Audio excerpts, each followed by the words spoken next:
नमस्कार दोस्तों, स्वागत है आपका स्टडी फॉर सिविल सर्विसेज में। वीडियो को पूरा देखिए। कोई भी आपका फीडबैक है, कोई सजेशन है, तुरंत वीडियो में कमेंट करके जरूर बताइए। अच्छा लगे तो वीडियो लाइक जरूर कर लीजिए और ऐसे वीडियो लगातार फ्री में पाने के लिए चैनल को तुरंत सब्सक्राइब कर लीजिए और बेल आइकन को जरूर टैप कर लीजिए ताकि आगे भी सारे वीडियो आपको मिलते रहे। यूट्यूब में फॉलो करते हैं तो प्लीज ये वाला फ्री टेलीग्राम चैनल जरूर ज्वाइन कर लीजिएगा। सारे नोटिफिकेशन, सारे अपडेट यहीं पे आते हैं, ध्यान रखिएगा। स्टडी फॉर सिविल सर्विसेज का कोई भी पेड ग्रुप अगर आपको ज्वाइन करना है तो सिर्फ 856480530969608606089453864455 यही नंबर है हमारे, सिर्फ जहां पे कॉल या व्हाट्सएप कर सकते हैं।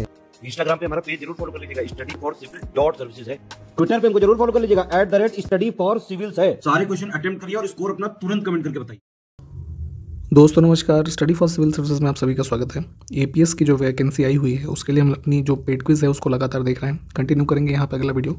हमारे ग्रुप्स भी लगातार चल रहे हैं, आप अपनी पूरी तैयारी के लिए हमारे साथ जुड़ सकते हैं पेड ग्रुप्स में।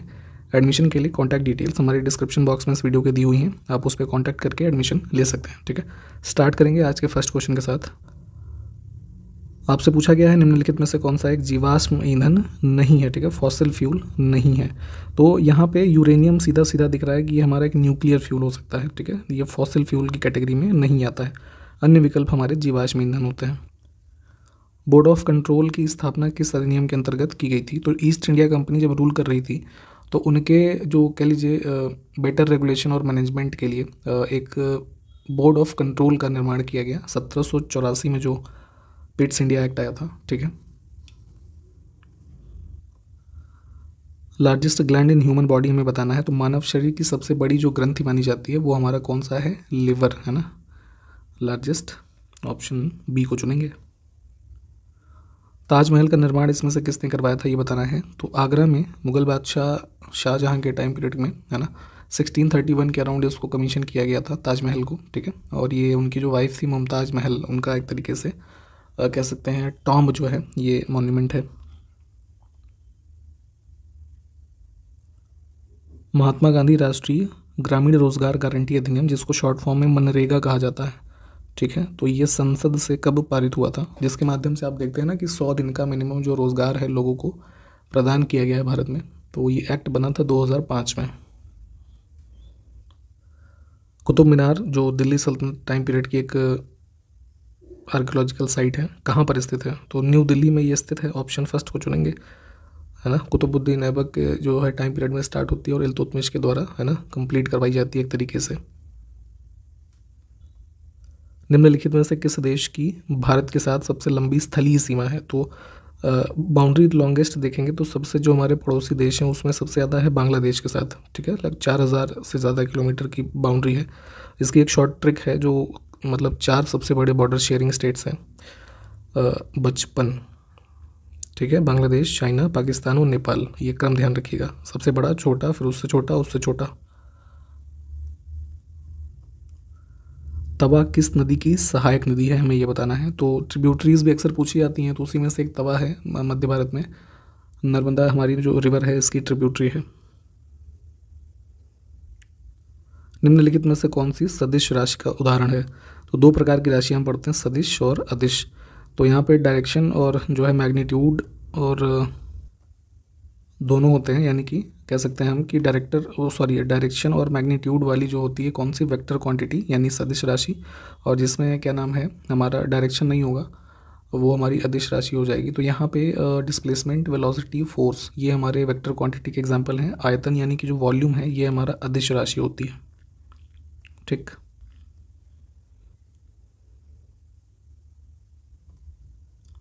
सिटी पैलेस कहाँ पर स्थित है ये बताना है। तो मुगल और राजपूत आर्किटेक्चर का एक फाइन एग्जाम्पल है सिटी पैलेस, राजस्थान में जयपुर में स्थित है। इनमें से किसने द फिलॉसफी ऑफ द बम ये पुस्तक लिखी थी। तो रिवोल्यूशनरी जो हमारे फ्रीडम फाइटर्स रहे थे उनमें से कई सारे लोगों ने अलग अलग पुस्तकें भी लिखी हैं, इन सब की लिस्टिंग पढ़िएगा एक बार। भगवती चरण वोहरा की ये किताब है, पुस्तक है। पुस्तक एन एक्स्ट्रा ऑर्डिनरी लाइफ किसकी जीवनी पर आधारित है। तो भारत के पूर्व डिफेंस मिनिस्टर रहे थे और गोवा के चीफ मिनिस्टर भी, मनोहर पार्रिकर। ठीक, इनकी जीवनी पर आधारित है ये, ऑप्शन फर्स्ट। अगला है बृहदेश्वर मंदिर किस राज्य में स्थित है।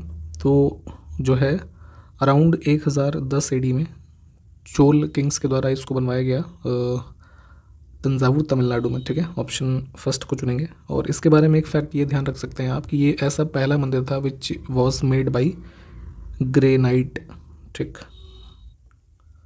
सोमवंशी राजवंश, जिसको केसरी राजवंश भी कहा जाता है, उसके मरकटा केसरी जो शासक थे, इनके द्वारा बाराबती किले का निर्माण कहाँ पर करवाया गया? तो अराउंड 987 AD में इसका निर्माण किया गया है कटक में, ठीक है। कटक कहाँ पे है? उड़ीसा। पिछड़ी जाति आयोग के प्रथम अध्यक्ष कौन थे? तो फर्स्ट बैकवर्ड क्लासेस कमीशन बनाया गया था भारत में 1953 में, तो उसके चेयरमैन थे काका साहब कालेकर, ठीक है। कालेलकर भी जो कह सकते हैं इनको। जयपुर के महाराजा सवाई जयसिंह ने वेधशाला नहीं बनवाई थी, इसमें से कहाँ पे? तो देखिए जो है जंतर मंतर के नाम से आप इनको जानते हैं मुख्य रूप से। तो एस्ट्रोनॉमिकल ऑब्जर्वेटरीज के रूप में इनकी स्थापना महाराजा सवाई जयसिंह ने करवाई थी जो है 5 जगहों पे, ठीक। तो इसमें प्रयागराज यानी इलाहाबाद में नहीं है, दिल्ली, ठीक है, जो काफ़ी पॉपुलर है। इसके अलावा मथुरा, उज्जैन, वाराणसी और जयपुर, ठीक है।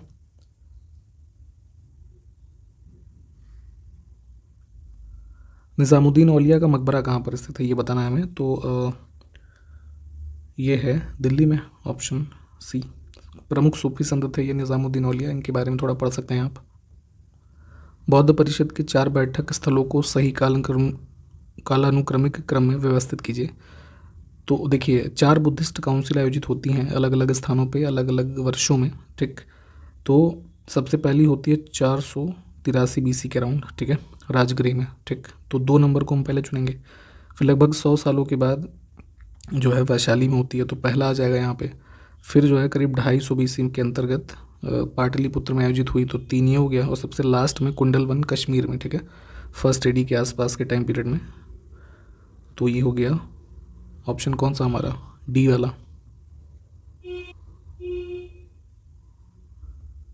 अगला है क्रॉप रोटेशन, यानी कि फसल चक्र क्यों आवश्यक है। जैसे आपने देखा होगा कि रबी की फसल होती है कुछ, फिर खरीफ होती है, फिर जायद होती हैं, जिसमें अलग अलग हम लोग फसल उगाते हैं ना अपने खेतों में। तो ये ज़रूरी क्यों होता है? तो मृदा की उर्वर शक्ति जो है उसको बढ़ाने के लिए। एक ही तरह की कृषि हम हर समय लगाते रहेंगे उसमें, तो फर्टिलिटी हमारे सॉइल की है जो एकदम वो खराब ही होती है, उसमें कोई वृद्धि नहीं होती। तो सी विकल्प देखिए, ठीक है। निम्नलिखित में से कौन सी रैंप घाटी का उदाहरण है? तो नदियों के संबंध में जैसे आप रैंप वैली, रिफ्ट वैली ये सब पढ़ते हैं, तो उसी में यहाँ पे जैसे रैंप घाटी का उदाहरण हम चुनें तो ये हो जाएगा इसमें ब्रह्मपुत्र नदी की जो वैली है ये, ठीक है। और रिफ्ट वैली काफ़ी पॉपुलर है, उसका एग्जांपल है नर्मदा वैली मध्य भारत में। तो इन दोनों को थोड़ा डिटेल में पढ़िए क्या होते हैं इनके फीचर्स। इसमें देखें निम्नलिखित में से कौन से पैमाने भूकंप की तीव्रता को मापने के लिए उपयोग किए जाते हैं। तो जो अर्थक्वेक्स आते हैं उसका मैग्नीट्यूड में हम उसकी इंटेंसिटी मापते हैं ना, तो रोजे फेराल स्केल, मर्केली और रिक्टर, ये काफ़ी पॉपुलर, जैसे इसमें रिक्टर है ना, तो तीनों को ही यूज़ करेंगे हम, ऑप्शन डी।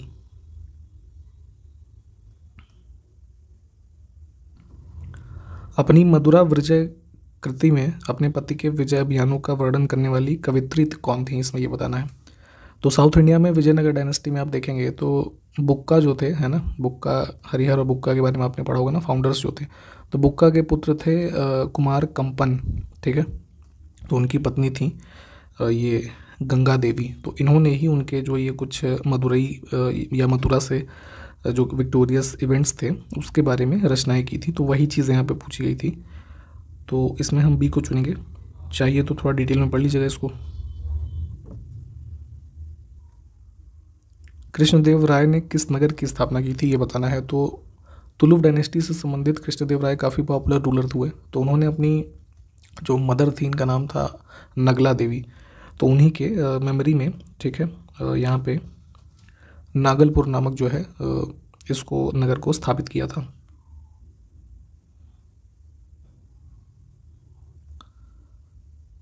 किसके सिक्कों पर बगदाद के अंतिम खलीफा का नाम सर्वप्रथम अंकित हुआ? तो आप जानते हैं कि जो दिल्ली सल्तनत में शासक हुए वो जो ये खलीफा होते थे मिडिल ईस्ट के, उनसे उनका रूल जो है रिकग्नाइज होता था, उस हिसाब से वो लोग शासन करते थे यहाँ पे। लेटर ऑन मुगल जो डायनेस्टी हुई उसमें यही चीज़ बदल गई कि वहाँ पे वो जो शासक हुए वो स्वतंत्र थे, ठीक है, उनके ऊपर कोई खलीफा या इन सब का वो एडमिनिस्ट्रेशन या सुपरविज़न नहीं था। तो उसी में यहाँ पे जो इल्तुतमिश था, है ना, तो इसके सिक्कों पर जो खलीफा का अंतिम जो खलीफा हुए उनका नाम इसमें मेंशन करवाया था। और इल्तुतमिश टाइम पीरियड के जो दो पॉपुलर सिक्के पूछे जाते हैं उसमें एक सिल्वर का टंका होता था और कॉपर का जीतल। इन सिक्कों के नाम भी ध्यान रखना है।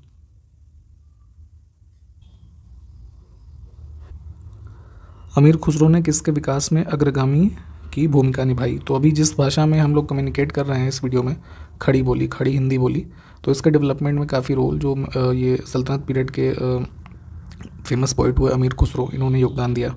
तो इसमें सी विकल्प को चुनेंगे।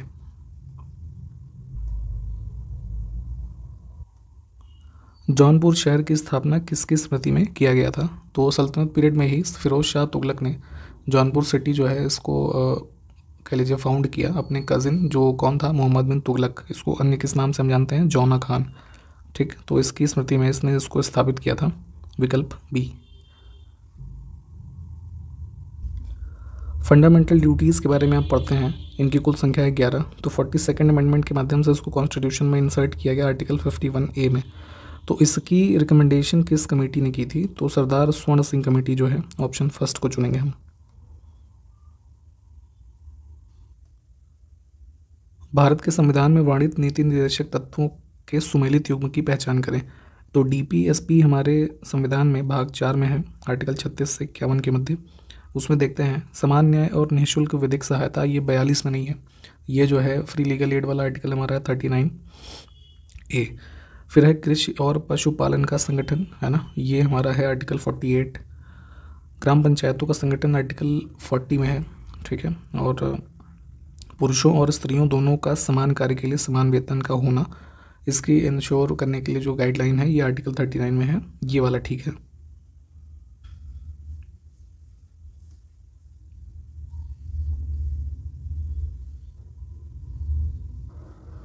निम्नलिखित में से किसने कहा था, एक संविधान एक मशीन की तरह बेजान चीज़ है, इसमें वे लोग जीवन फूंकते हैं जो इसका नियंत्रण करते हैं। भारत में बस कुछ ईमानदार लोगों की आवश्यकता है जिनके लिए राष्ट्रहित ही सर्वोपरि है। तो संविधान के रेफरेंस में ये स्टेटमेंट जो है डॉक्टर राजेंद्र प्रसाद जी का है, ऑप्शन फर्स्ट को चुनेंगे। कई सारे स्टेटमेंट कॉन्स्टिट्यूशनल एक्सपर्ट और भारत के संविधान के जो संविधान सभा के मेंबर थे उन्होंने दिए हैं, तो उसी में से ये भी एक था। तो इन स्टेटमेंट की भी लिस्टिंग अगर हो सके तो थोड़ा पढ़िएगा, अक्सर ये पूछ लेते हैं इसके बारे में भी।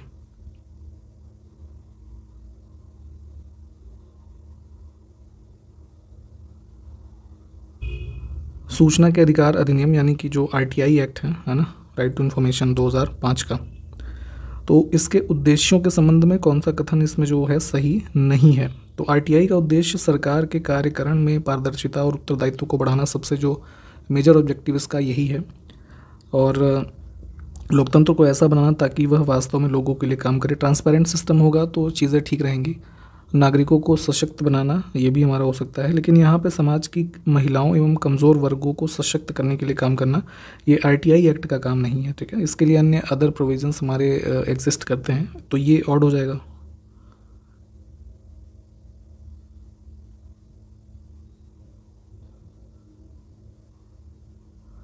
अठारह के स्वाधीनता संघर्ष की वीरांगना महारानी लक्ष्मीबाई की जन्मस्थली बतानी है।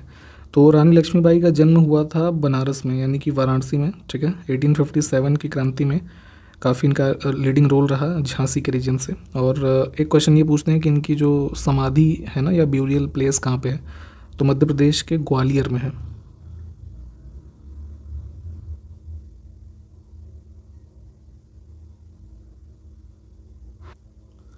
हाल ही में नशीली दवाओं के दुरुपयोग और अवैध तस्करी के खिलाफ अंतर्राष्ट्रीय दिवस 2023 में किस दिन मनाया गया? तो ये ऑब्जर्व करते हैं 26 जून को, option D.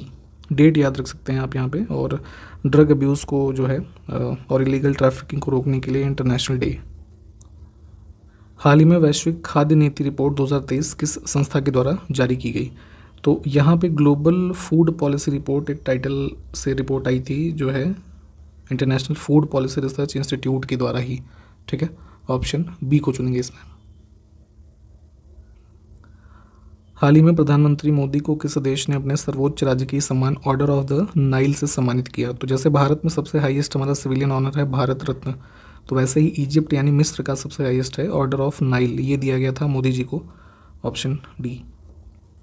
International institute for management development के द्वारा जारी वैश्विक प्रतिस्पर्धात्मक रैंकिंग 2023 में डेनमार्क पहले स्थान पे है। भारत की रैंकिंग बतानी है तो यहाँ पे पहले ये ध्यान रखें कि ग्लोबल कम्पिटिटिवनेस इंडेक्स जो रैंकिंग है इसको रिलीज़ किसने किया है, international institute for management development ने, ठीक है, IIMD। और भारत की रैंकिंग इसमें है 40। फर्स्ट पोजीशन पे यहाँ पे कौन है, डेनमार्क। विशेष ओलंपिक विश्व खेल 2023 में भारतीय खिलाड़ियों ने कुल कितने पदक जीते? तो स्पेशल ओलंपिक गेम्स आयोजित हुए थे जो है यहाँ पे बर्लिन जर्मनी में, तो भारत ने कुल 202 पदक जीते। ऑप्शन हम इसमें चुनेंगे सी वाले को, ठीक है। लोकेशन ध्यान रखनी है। और ब्रेकअप अगर हम देखें 202 का तो 76 गोल्ड और 75 सिल्वर थे और 51 ब्रॉन्ज, ठीक। एक हाल ही में पुस्तक प्रकाशित हुई है द योग सूत्र for children international yoga day के आसपास, तो जो है इसके लेखक का नाम बताना है, तो रूपा पाई, ऑप्शन सी। 2023 फीफा अंडर 17 विश्व कप की मेज़बानी कौन सा देश करेगा? तो अंडर 17 ग्रुप के लिए जो फीफा फुटबॉल का आयोजन होना है वर्ल्ड कप, ये होगा इसमें इंडोनेशिया में, जो है 10 नवंबर से 2 दिसंबर के मध्य। निम्नलिखित में से प्राचीन भारत की कौन सी लिपि दाहिने से बाईं ओर लिखी जाती थी? तो जैसे अभी हम देवनागरी लेफ्ट से राइट लिखते हैं, तो राइट से लेफ्ट लिखी जाती थी खरोष्ठी लिपि, ऑप्शन सी। चित्तौड़ के कीर्ति स्तंभ का निर्माण किसके शासनकाल में हुआ? तो राजस्थान में कीर्ति स्तंभ जो है चित्तौड़ में स्थित है। राणा कुंभा के शासनकाल में, राजपूत टाइम पीरियड में आप देखेंगे इसका निर्माण किया गया था, ऑप्शन फर्स्ट। ईयर क्या कोई बताएगा किस वर्ष में? ये हमने पहले भी एक बार बात की हुई है इस पर। दुबई महिला कबड्डी का फाइनल किस टीम ने जीता? तो दुबई में जो है वुमेन्स कबड्डी चैंपियनशिप आयोजित हुई थी जून 2023 में, तो इसमें उमा कोलकाता टीम ने जो है इसको जीता है, ऑप्शन फर्स्ट। हितोपदेश के लेखक का नाम बताना है हमें। तो अराउंड 1675 में AD में बंगाल के रीजन में एक धवल चंद्र करके किंग होते थे, उनके ही शासनकाल में हिंदू स्कॉलर एक थे नारायण पंडित, तो इन्होंने कुछ जो है पंचतंत्र जैसे है ना उसमें मतलब कहानियाँ हैं, तो कुछ उसी आधार पे एक पुस्तक लिखी हितोपदेश, ठीक। पंचतंत्र के लेखक का भी नाम जानते रहिए, विष्णु शर्मा, ठीक। कोरिया यानी कि साउथ कोरिया की बात हो रही है, इसके बुसान में आयोजित हुआ एशियाई पुरुष कबड्डी चैंपियनशिप 2023, तो इसमें किस देश की टीम जीती है? तो भारत ने ही जीता था ये, ऑप्शन डी। एक समुदाय के 120 सदस्यों की औसत आयु 60.7 वर्ष है। 30 नए सदस्यों के आने से उनकी औसत आयु 56.3 वर्ष हो जाती है। तो नए शामिल हुए सदस्यों की औसत आयु वर्षों में कितनी है ये बताना है हमें। तो पहले इसमें क्या करेंगे, 120 लोगों की जो औसत आयु 60.7 है, तो 120 इंटू 60.7 कर लीजिए, तो कितना आएगा ये, लगभग कैलकुलेट करके करेंगे इसको आप तो 7284 है ना, इतना आ जाएगा। फिर कहा गया कि 30 नए सदस्यों के आने से औसत आयु 56.3 हो जाती है ना, तो 120 पहले थे, 30 और आ गए यानी 150 लोग हो गए, तो 150 इंटू 56.3 इसको कैलकुलेट हम करेंगे तो 8445 आएगा ये। इसको आप लोग प्लीज़ डिटेल में सॉल्व किया करिए, यहाँ पे हम शॉर्ट में जल्दी जल्दी बता दे रहे हैं। तो अब कहा गया है कि नए शामिल हुए सदस्यों की औसत आयु हमको निकालनी थी, तो 30 नए लोग आए थे ना, तो इनकी तो एज निकालनी होगी। तो क्या करिए, 8445 में 7284 को घटा देंगे, तो ये आएगा हमारा 1161 साल, ठीक। अब क्या करिए, इसको डिवाइड कर दीजिए 30 से, ठीक है, तो ये आ जाएगा हमारा 38.7 ईयर्स, ऑप्शन डी।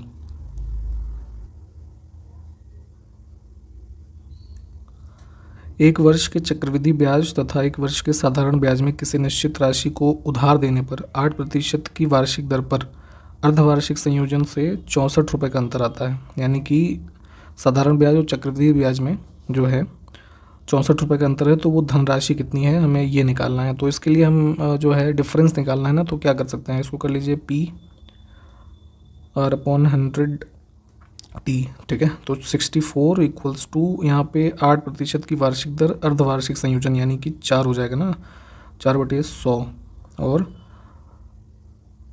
स्क्वायर, ठीक। तो इसको सॉल्व करेंगे तो ये आ जाएगा 40,000, ठीक है, यही हमारा धनराशि है।